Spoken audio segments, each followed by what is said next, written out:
Hey guys, welcome back to another micro lesson.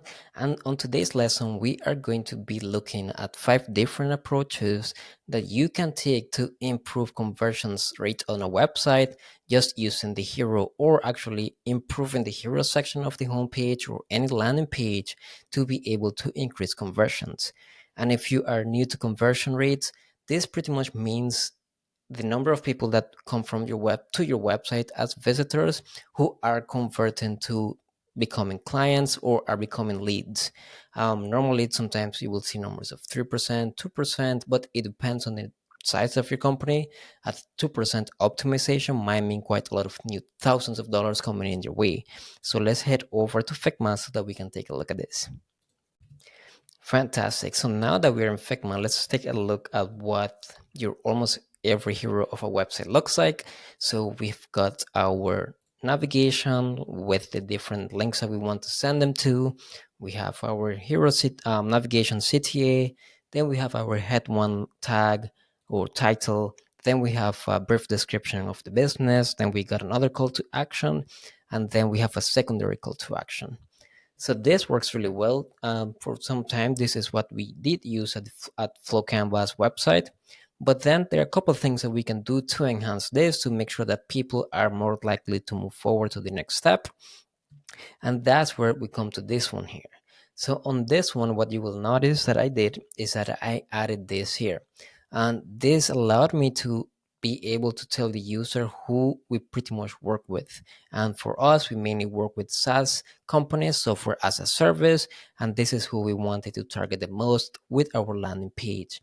So now that the user comes here, they know like, okay, well, they are a SaaS creative studio. So that means that they most likely understand what a tech company works like when it comes to marketing. And then we're telling them that we will help them drive sales through their pipelines with a high converting website, because that's what we do.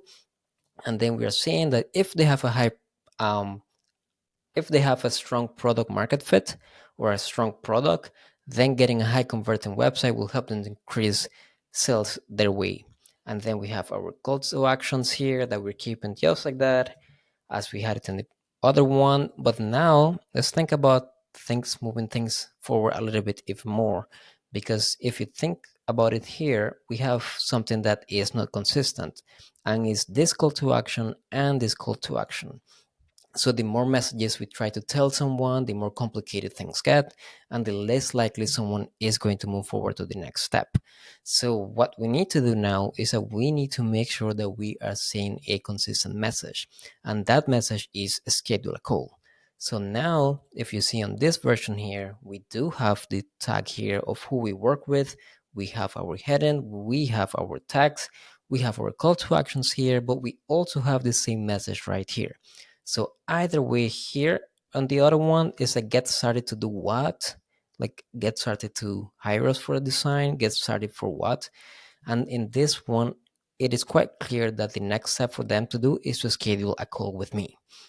Next, we're going to make this even better, because now we want to make sure that our users are seeing that we actually do work with a lot of people. It's not like we only have one client and that's the only person we work with. So now we have a consistent call to action here, a consistent call to action here. We're telling people who we work with. And just to make everything even better, we are showcasing some of our clients' images or photos. We are showcasing the amount of startups we work with. This will make this part here even stronger, because we're saying, hey, we work with over 100 startups. Then we are saying that we are a SaaS creative studio. So that means we understand startups and techs. And then we're giving them exactly what we do and how we make their life better. And again, to call to actions to do the same thing. And the last version I have here for you is going to be even bringing in a lot more social proof, because the more social proof you have, the more people can trust you. And if they can see logos of companies that they know or they have worked with in the past, they are most likely to think about you as the least risky option to do their website. So now here you're going to see that we have our navigation with the same messaging as here. What you will also notice is that in order for us to concentrate on that schedule a call as a next step, I did remove the secondary call to action.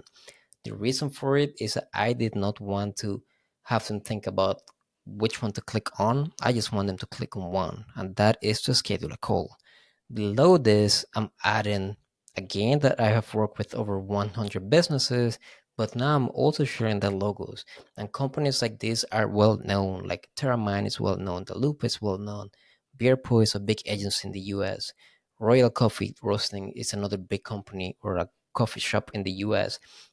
The sales method is known by a lot of tech companies founders, so that way people are able to be like, okay, well, these faces, I recognize some of them, I recognize these logos, that means that there's something here for me, so now I want to move on and schedule a call. So that's it for this micro lesson, guys. I hope you enjoyed it, and stay tuned for more.